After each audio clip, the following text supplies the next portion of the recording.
I don't see nothing else when I'm with you by FireFly4. It was heaven. Absolute heaven. At least as far as Victor was concerned. Nova was in his arms. They were together. There was no war brewing, and everyone was well fed on bloodfruit. Like he said, heaven. The two towns had come together for the first of what they were all hoping would be two biannual festivals. One on the summer solstice, and one for the winter.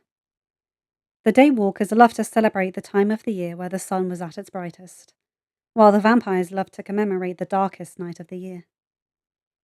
It was a way to share their cultures and see how they were actually pretty similar, all things considered. He'd stepped onto the beach where they had agreed to hold the first two events this year, neutral territory between their towns, before they moved into the towns themselves, and spotted Nova instantly. He wasn't sure who made the first move, but the next thing he knew, he was a few feet ahead of Vargas and Vera, who had come with him, and Nova was in his arms. He inhaled deeply, her unique scent of vanilla and campfire filling his lungs. He really couldn't explain how much he craved just having her near and, "Seriously, guys?" Ray's voice cut through the haze of happiness he felt. Victor blinked his eyes open, squinting a bit against the sun, and blinked a few more times for good measure, until Ray came into focus. "Oh, hey, Ray. When did you get here?" Ray gave him an unimpressed look, mistaking the question for sass. "I've been here the whole time." Victor frowned. "Really? You sure about that?" "Yes!" "Oh," Victor considered it for a moment, before smiling. "Guess I didn't see you there." "Shocking," Vera muttered dryly as she walked past them. His attention was soon diverted when he felt Nova shifting in his arms, starting to pull back so that she could beam up at him and... Suddenly, he didn't care what had crawled up Vera's butt. Nova's smile was blinding. Though a moment later she was spinning around, moving instinctively into a defensive position, her fists up, looking for all the world like she was about to defend him from an attack. Before she called out, "Geez, Vargas!" and huffed, dropping her stance. "I am the last person you want to sneak up on." Vargas was standing there, his hand raised and frozen, having just patted her on the shoulder in greeting as he passed. "Sneak up?" He eyed her oddly. "I was standing right next to Victor when you bounced on him." Nova eyed him oddly in return. "You were?" He nodded, Vera and Ray also nodding along too. "Huh. Weird," she murmured, before Victor stepped forward, winding his arms around her waist from behind, nuzzling his nose into the side of her neck to make her squeal, effectively distracting her from anything she was about to say.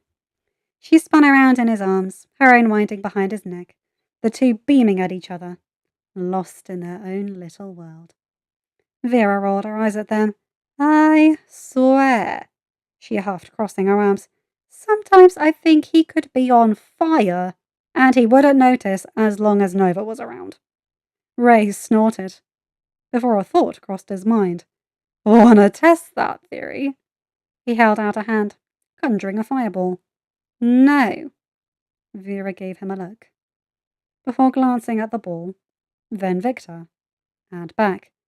"Okay, maybe a little. Guys, I don't think..." Vargas began, surprisingly being the voice of reason. But it was too late.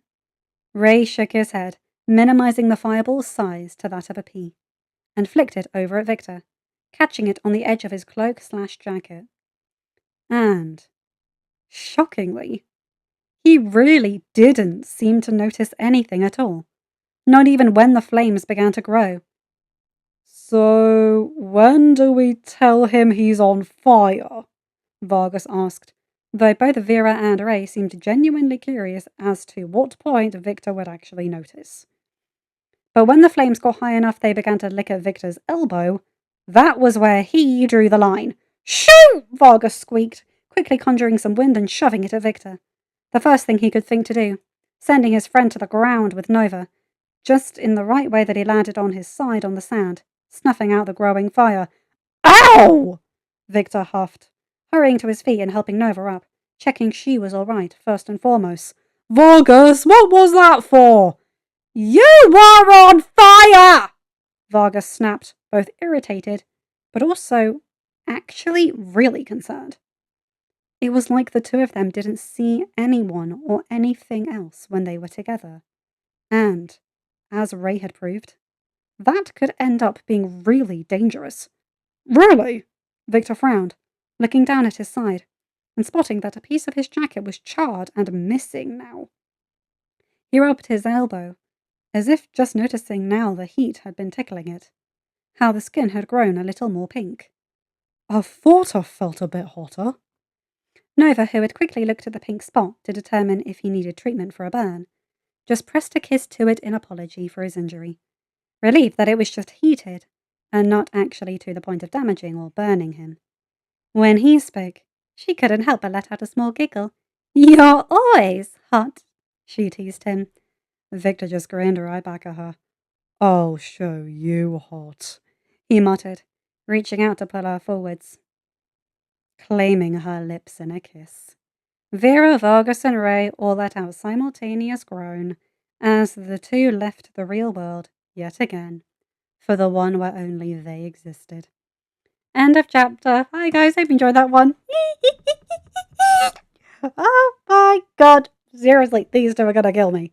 Also, again, FireFly4, the way you wrote this to be just Vera and Ray getting along convincingly while playing into the whole they have tunnel vision thing and Vargas being the only one be like, dude, you just set our friend on fire.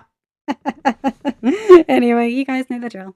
Like, comment, and subscribe, and hit that bell to get notified whenever I upload a new video. Have a good day, night, or whatever time zone you're in. Bye, my guys, gals, and albino pals. I'll see you in another video. Take care.